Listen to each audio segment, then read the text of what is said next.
Why be angry? What if we knew how to resolve our disagreements with the one we love in just minutes?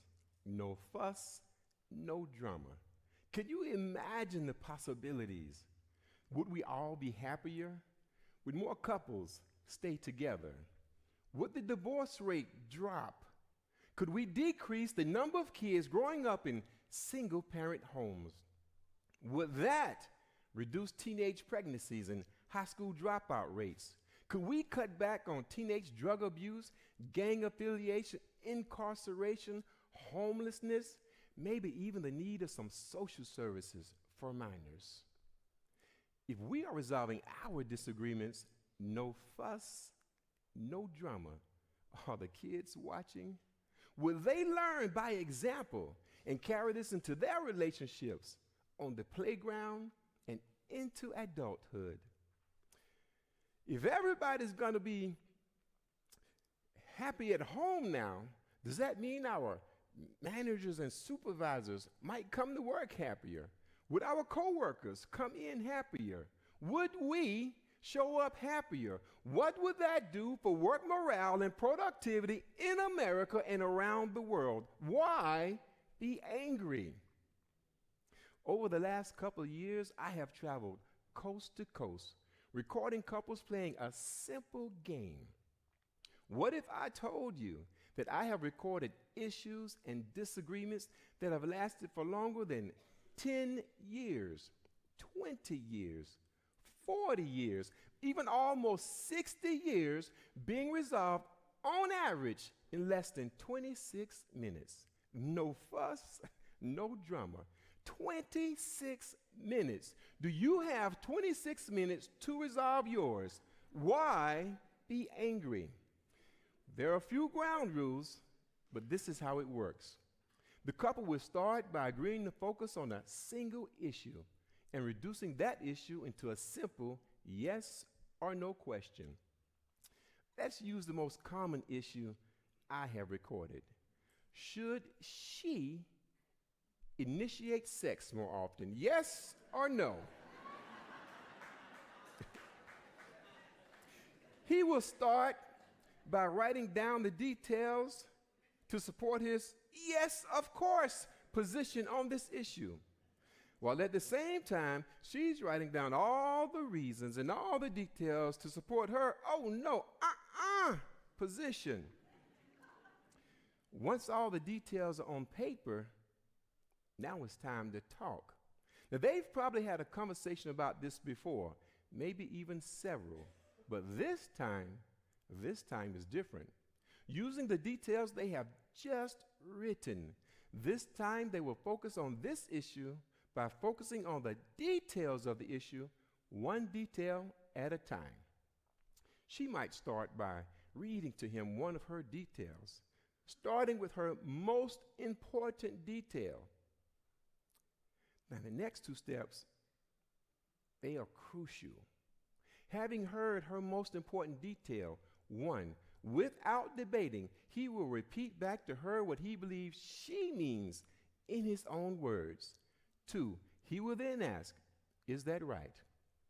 So he might say, so what you're saying to me is you would like to be romanced into initiating sex more often with more foot rubbing, shoulder and neck massaging from me. Is that right? If this is what she means, she will say yes. I believe this allows her to feel heard, and now she can hear him when he responds. And when he responds, he can respond to what she actually means, not something he thinks she means, because of all the stuff he has in his head. He might respond like this: honey, you want to be romanced into initiating sex with more foot rubbing and shoulder and neck massaging from me? Baby, I can do that. But from my perspective, that is still me initiating sex.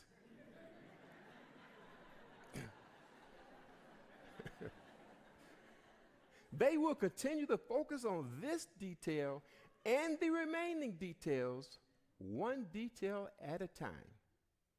until the issue is resolved. This will absolutely work. Processing the detail in writing slows communication, giving them both time to think and respond thoughtfully. This approach is much more effective than the quick emotional response that often happens in disagreements. Why be angry? Using this approach, I was able to help my parents resolve the same argument they've been having all of my life. My mom has a TV in almost every room. And when the TV or cable goes down in any room, she wants it fixed. Today, this enrages my dad. You grew up with 8 people in the house and 1 TV. Why now do you need a TV in every room? My mom would respond, I don't spend any darn money. All I have is my TV. Well, they agreed to sit down and play. I made them aware that the relationship has to win or they both lose. Just a few minutes later, problem solved. Even I couldn't believe it this time. I know these people.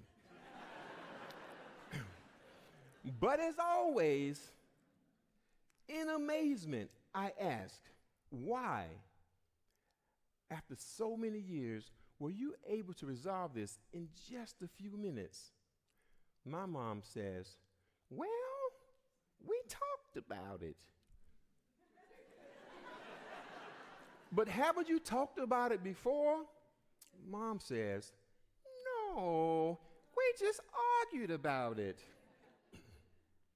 It was 8 months after recording my parents resolving this 57-year-long issue that I realized of all the couples I had recorded, not one person, not one, had written profanity or even an exclamation mark on paper. There was no yelling or cussing on paper.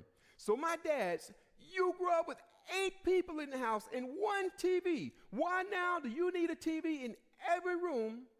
Well, that just simply became, you grew up with 8 people in the house and 1 TV. Why do you need a TV in every room? Which was only a question that allowed my mom to think. And my mom's, well, her, I don't spend any darn money. All I have is my TV. That became, I don't spend any money. All I have is my TV, which garnered more compassion from my dad. No one was attacking. No one was defensive. Finally, they were able to hear each other. Finally, they both felt heard. You can resolve most any disagreement with the one you love in just minutes. No fuss, no drama. Imagine the possibilities. Why be angry? Thank you.